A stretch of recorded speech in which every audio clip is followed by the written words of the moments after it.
Hello viewers, আজ আমরা দেখব কংক্রিটের ভলিউম থেকে কিভাবে তার পার্টিকুলার্সগুলো আলাদা করা যায়। এর একটি এস্টিমেট হিসাব আমরা বের করব।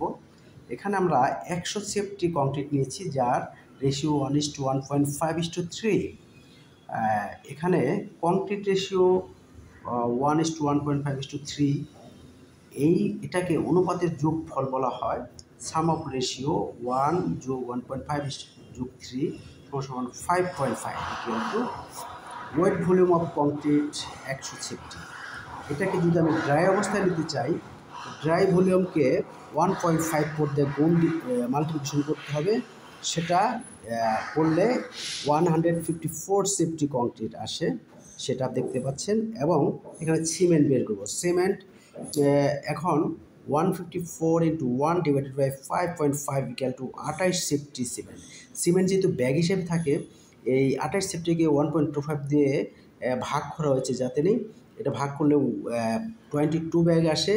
এক ব্যাগ সিমেন্টের আয়তন 1.25 সেফটি। এবং স্যান্ড বের করছি 154 × 1.5 / 5.5 = 42 সেফটি aggregates। 154 × 3 / 5.5 84 সেফটি। ধন্যবাদ।